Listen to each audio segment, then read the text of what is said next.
Ici, on a mis avec un immense tarte aux pommes, et coupe en parts. Plus petite part est coupée en premier. Le volume de chaque part successive forme une séquence géométrique, donc change géométrique. Deuxième plus petite tranche, volume de 30. Donc je sais que U2 est égal à 30. Je vais partir là. Cinquième, donc U5 est égal à 240. Qu'est-ce que je sais? Je sais qu'avec UN est égal à U1 R puissance N-1. Donc en fait, U2 est égal à U1 fois R puissance 2 moins 1, ce qui est 1. Et U5 est égal à U1 fois R puissance 5 moins 1, ça fait 4. Donc là, c'est multiplié par R au cube. Donc 30 fois R au cube est égal à 240. Donc je prends U2, 30, je multiplie par R au cube, j'arrive à 240. 30 multiplié par R au cube est égal à 240. Pour résoudre ça, soit je mets dans la calculatrice ou je divise des deux côtés par 30. Donc divisé par 30. Ici, divisé par 30, ça fait R au cube est égal à 80.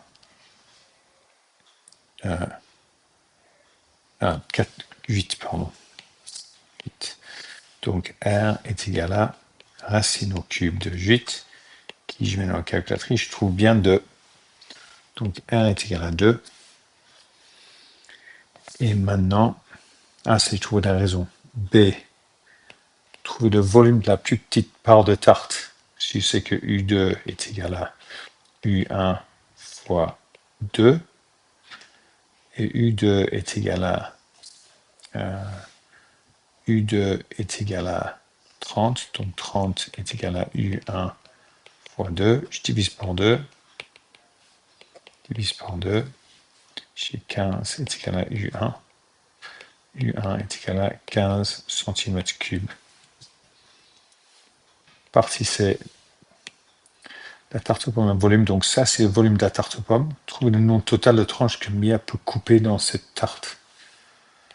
En fait, ça, il faut ajouter toutes les parts de tarte. Donc la première part qui est ça, plus la deuxième, plus la troisième, quatrième, cinquième. J'ajoute tout, j'arriverai à cela. Je veux déjà trouver la somme des n premières parts. C'est en fait U1, c'est R puissance n moins 1 sur R moins 1, qui est égal à R1, c'est 15, et c'est 2 puissance n moins 1 sur 2 moins 1, qui fait en fait 15 fois 2 puissance n moins 1 sur 1, qui est en fait juste 15 2 puissance n moins 1. Et je veux que 15 puissance 2 puissance n moins 1 est égal à ça, la somme devait être 61 425. Et maintenant, ce que je mettrai dans ma calculatrice, c'est déjà, je ferai déjà ça pour une équation et ça pour l'autre. Je fais une représentation graphique et en fait, j'ai quelque chose qui fait tranche dans le nombre de morceaux dans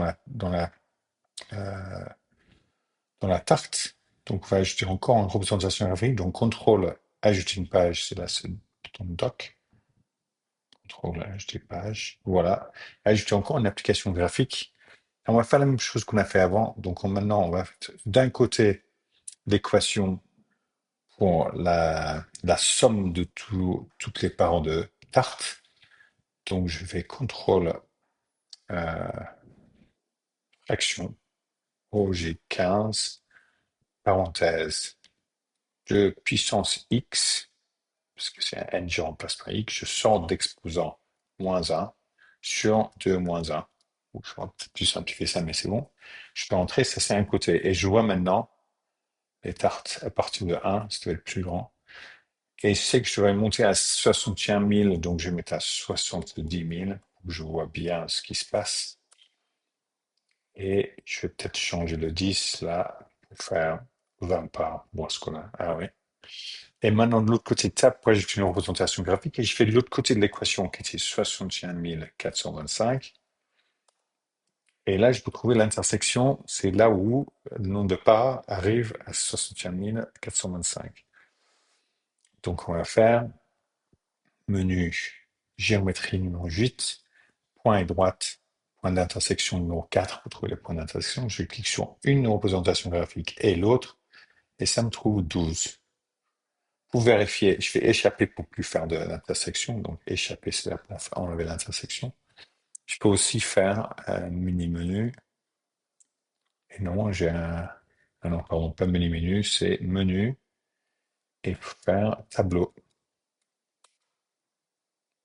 Et là, je peux voir toutes les valeurs. Quand j'arrive à 12, je vois bien, c'est exactement la taille que je veux, c'est exactement 12. Donc, c'est très bien, ça marche. Comme ça. Ça, c'est y est égal à 15, 2x moins 1. Ça, c'est y est égal à 61, 425. L'intersection, en fait, c'est à. L'intersection, c'est 12,61, 425. Et vu que le x, c'est là où il y a le n, ça veut dire qu'il y a n est égal à 12 par